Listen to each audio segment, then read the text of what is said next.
फिर से hello Gonçalo Garcia. कैसा है सब बच्चा पार्टी? सभी बच्चों को मेरा प्यार और मेरा सलाम, और अमित और नॉर्बर्ट को भी मेरा सलाम। तो फिर से मैंने आप सभी बच्चों के लिए एक नया कार्टून वीडियो बनाया है, और इस वीडियो से एक बहुत ही ज़रूरी बात आप सभी को समझाना चाहता हूँ।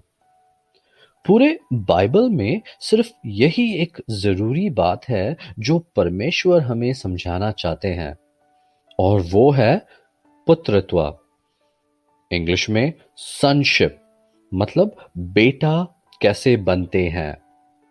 बाइबल के शुरुआत से लेके अंत तक परमेश्वर हमें यही समझाते हैं कि कैसे हम लवारिस, अनाथ, गुलाम और यतीम जैसे जीवन जी रहे हैं, और कैसे हम उनके प्रिय पुत्र प्रभु यीशु जैसा बन सकते हैं। तो बाइबल में प्रभु यीशु अपने चेलों को एक अच्छी कहानी बताते हैं। इंग्लिश में उसे प्रोडिगल सन या हिंदी में खर्चीला बेटा। तो इसी पर मैंने एक वीडियो बनाया है, जरा आप इसे देख लीजिए, और फिर उसके बाद इसके बारे में थोड़ा बात करेंगे। तो ये कहानी एक बहुत ही मेहनती और ईमानदार किसान और उसके दो बेटों के बारे में है। वो एक छोटे से गांव में रहते थे। ज्यादा अमीर नहीं थे, पर अच्छे से रहते थे। उनके जमीन में खेती बाड़ी और जानवर संभालते थे। मेहनत से और लगन से वो एक सुखी परिवार थे। पर किसान का जो छोटा बेटा था, वो इस गांव वाली जिंदगी से खुश नहीं था। वो हमेशा बड़े सपने देखता था, शहर जाके बहुत पैसा और मौज मस्ती वाली जिंदगी जीना चाहता था। तो एक दिन किसान का छोटा बेटा अपने पिता से कहता है कि उसे अब गांव में नहीं रहना है। वो अपने पिता से कहता है कि आपके मरने के बाद आधी जायदाद तो मेरी होने वाली है, तो वो मेरा हिस्सा आप मुझे अभी दे दीजिए। मुझे इस गांव और खेत में नहीं रहना है। मुझे शहर जाकर बड़ा काम और कारोबार करना है। ये सुनकर पिता के दिल को बहुत ठेस पहुंचा। उन्हें बहुत दुख हुआ, पर वो अपने बेटे से बहुत प्यार करते थे। इसीलिए उन्होंने अपनी आधी जायदाद को बेचकर वो सारा पैसा अपने छोटे बेटे को दे दिया। छोटा बेटा ये सब पैसा लेकर खुशी खुशी शहर के ओर रवाना हुआ। शहर पहुंचते ही छोटा बेटा अपने पैसे अय्याशी में उड़ाने लगता है। बहुत से नए दोस्त बनाता है, सभी को अय्याशी करवाता है, उन्हें पैसा देता है, और कुछ ही महीनों में लापरवाही, अय्याशी और गैर जिम्मेदारी से अपने पिता का दिया हुआ सारा पैसा उड़ा देता है। जब वो पूरा कंगाल हो जाता है, तब उसके सारे दोस्त भी उसे छोड़ चले जाते हैं, क्योंकि उसके पास रोटी, कपड़ा और मकान के लिए बिल्कुल ही पैसा नहीं है। वो काम ढूंढने लगता है। बहुत से कोशिश के बाद उसे एक सुअरों के कारखाने में काम मिलता है, और उसका काम सुअरों के साथ रहना, उनकी देखभाल करना, उन्हें खाना खिलाना और वही खाना खुद खाना। महीनों ये काम करने के बाद छोटा बेटा बहुत निराश और दुखी हो जाता है और पश्चाताप करने लगता है। उसे समझ आती है कि कैसे वो अपने पिता के घर पर राजाओं जैसे जीता था, और यहाँ पर सुअरों के साथ जीता है। तब वो ठान लेता है कि वो अपने पिता के घर पर वापस जाएगा, अपने पिता के चरणों पर गिरकर माफी मांगेगा और कहेगा कि उसने कितने घोर पाप किए हैं अपने पिता के खिलाफ, और अगर उसके पिता उसे एक मौका दे देता है तो वो बेटा जैसा नहीं, पर गुलाम जैसा रहकर सेवा करेगा। जैसे ही किसान अपने छोटे बेटे को घर के तरफ आते हुए देखता है। वो दौड़ के अपने बेटे के पास जाता है, उसे गले लगाता है और घर पर लाता है, और घर पर उसे अच्छे कपड़े और अच्छा खाना खिलाता है। पर जब किसान के बड़े बेटे को पता चलता है कि उसका छोटा भाई वापस आया है, वो बहुत दुखी और नाराज होता है। बड़ा बेटा अपने पिता से शिकायत करता है, कहता है कैसे उसका छोटा भाई नालायक और लापरवाह था और अपनी पूरी जायदाद खोकर वापस आया है। पिता तब अपने बड़े बेटे को समझाता है कि कैसे पहले उसका छोटा बेटा गैर जिम्मेदार और लापरवाह था। उसे बेटा होने की या बेटा बनने की कोई जानकारी या इच्छा भी नहीं थी।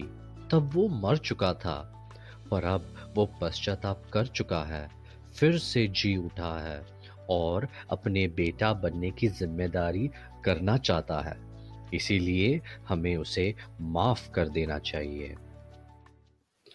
तो बच्चों, कहानी कैसे लगी?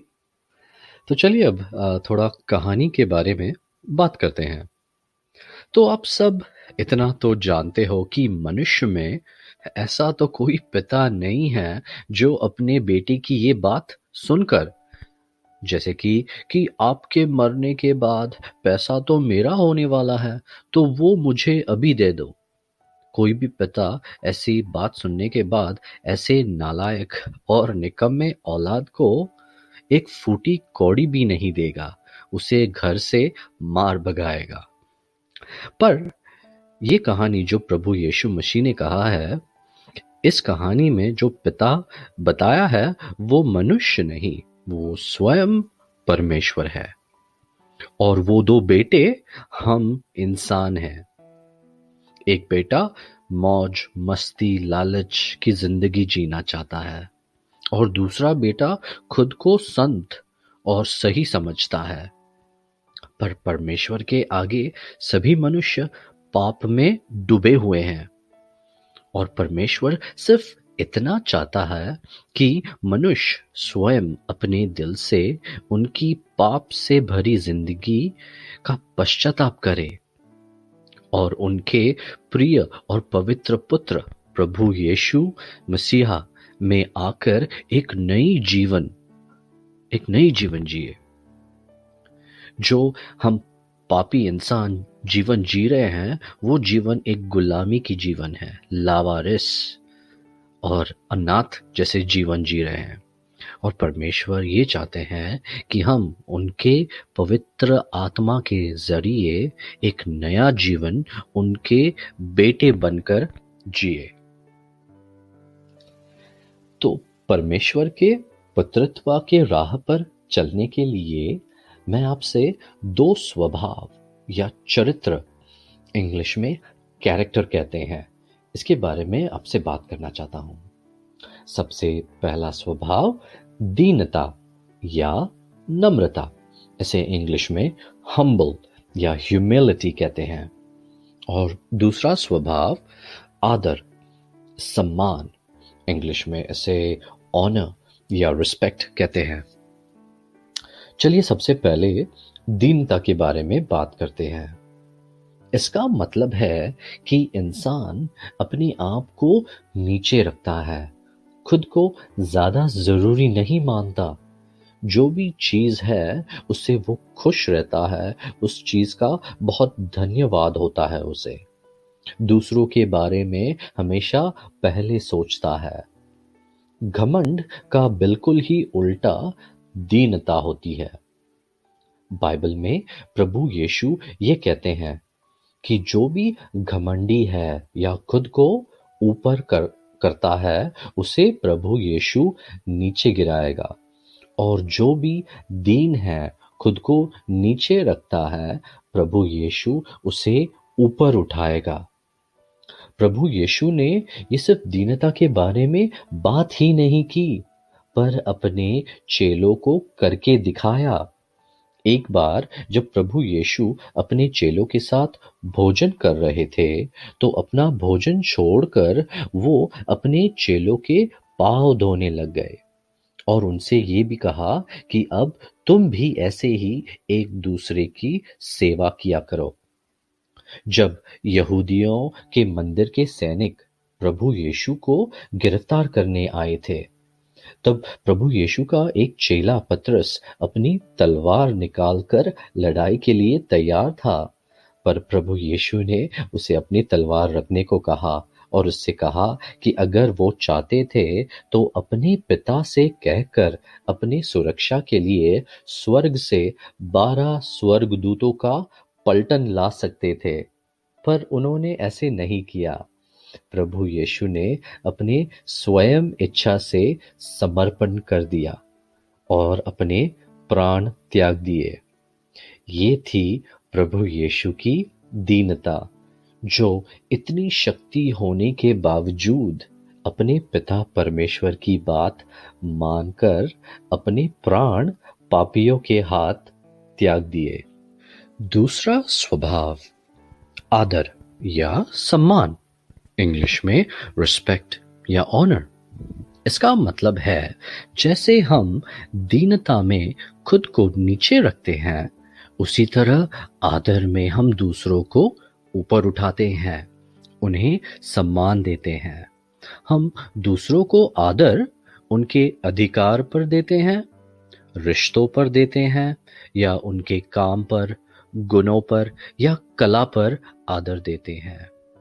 पर हम जो आदर अधिकार को देते हैं वो सबसे अहम और जरूरी है, और सबसे बड़ा और अंतिम अधिकार हम पे हमारे पिता परमेश्वर का होता है। उन्हें हम संपूर्ण आदर देते हैं। जो परमेश्वर हमारे जिंदगी के लिए कहते हैं उसे आदर और दिल से मानना और करना परमेश्वर के पुत्र बनने के लिए बहुत ही जरूरी है। जो पुत्र परमेश्वर के आज्ञाओं का पालन करता है, उस पर सदा परमेश्वर की अनुग्रह और आशीर्वाद होती है।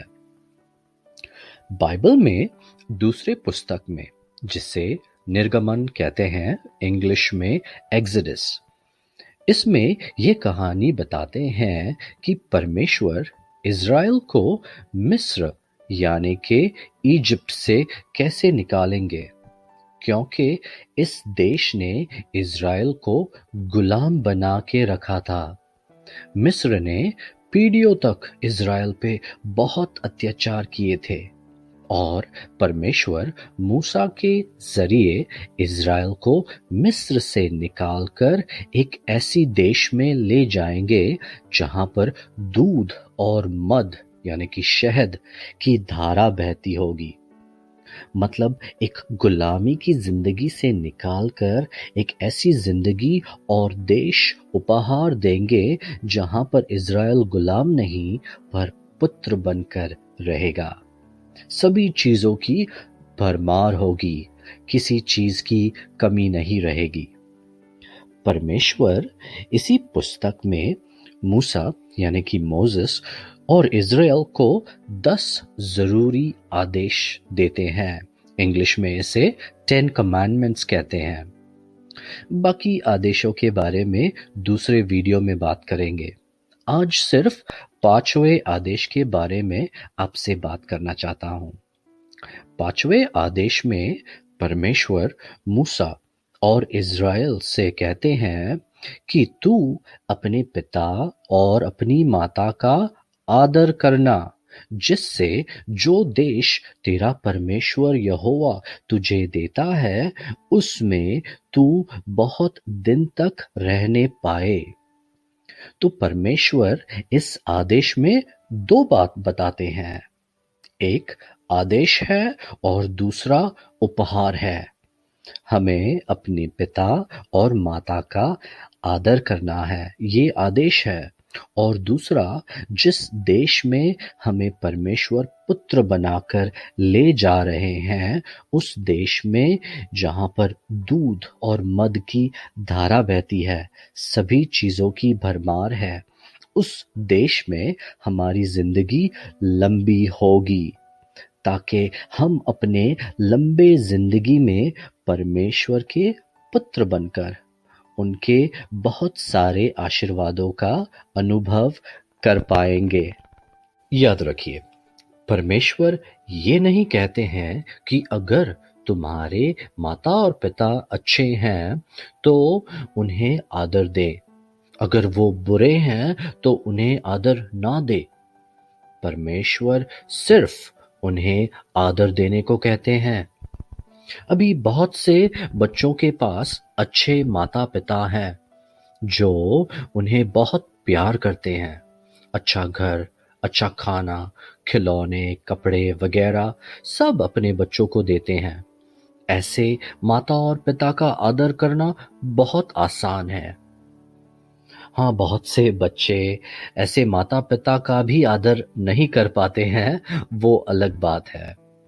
पर मैं उस बच्चों के बारे में बात करना चाहता हूँ जिन्हें अच्छे माता और पिता नहीं मिले, या वो जो अनाथ हैं। मैं जानता हूँ कि गोंसालो गार्शिया में बहुत से बच्चे हैं जिनके दोनों माता और पिता नहीं हैं, या कईयों के सिर्फ माँ या बाप हैं। आप सबके परिवार टूटे हुए हैं। हो सकता है इसी के वजह से आपके मन में बहुत दुख, कड़वापन और निराशा हो। और अगर आप इस कड़वेपन को अपने मन में रखोगे, इसी के बारे में सोचोगे, तो ये आगे जाकर आपकी ज़िंदगी में और दूसरों की ज़िंदगी में ये नाश लाएगा। पर अगर आप दीनता और आदर से प्रभु यीशु से प्रार्थना करते हो कि वो आपके मन से ये जहर मिटा दे और आपके दिल में ये वचन भर दे कि आप परमेश्वर के संतान हो, और दिल से ठान लेते हो कि प्रभु यीशु के कृपा से आप परमेश्वर के आदेशों को निभाओगे, तो आप ज़रूर परमेश्वर के आशीर्वाद में रहोगे। परमेश्वर ने uncle Norbert, Mrs Norbert, Amit और बहुत से लोगों को गोंसालो गार्शिया में आपके देखभाल के लिए जिम्मेदारी दी है। परमेश्वर ने माता पिता जैसे अधिकार अंकल नॉर्बर्ट और अमित को दिया है। आप दिल से और दीनता से उनके अधिकारों का आदर करें, उन्हें सम्मान दें, उनके दिए हुए आज्ञाओं का पालन करें। हो सकता है कि कई बार वो जो कह रहे हैं आपके समझ में नहीं आता, या आपको वो पसंद नहीं है, पर याद रखिए, परमेश्वर ने उन्हें जिम्मेदारी और अधिकार दिया है, उसका जरूर आदर कीजिए। बाइबल में प्रभु यीशु की एक कहानी है। जब वो 12 साल के थे, उनके माता और पिता मरियम और जोसेफ उन्हें जेरूसलम ले गए।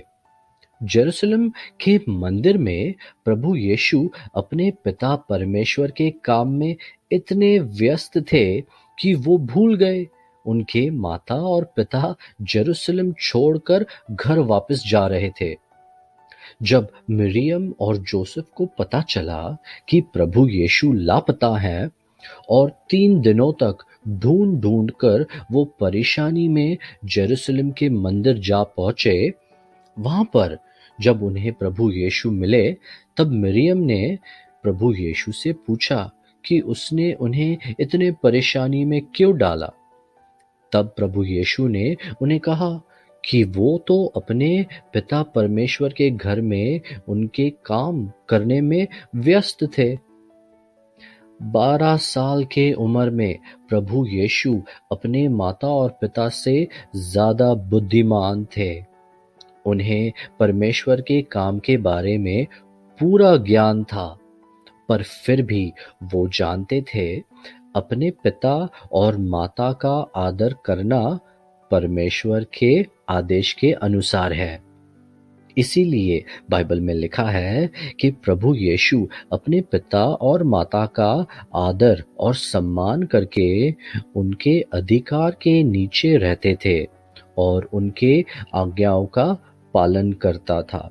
तो जैसे प्रभु यीशु परमेश्वर के सभी आज्ञाओं का पालन करके उनके प्रिय पुत्र बने, वैसे ही हम परमेश्वर के पुत्र बन सकते हैं। पर एक चीज है जो हमें परमेश्वर के पुत्र बनने से रोकता है, और वो है हमारा मन, हमारी सोच।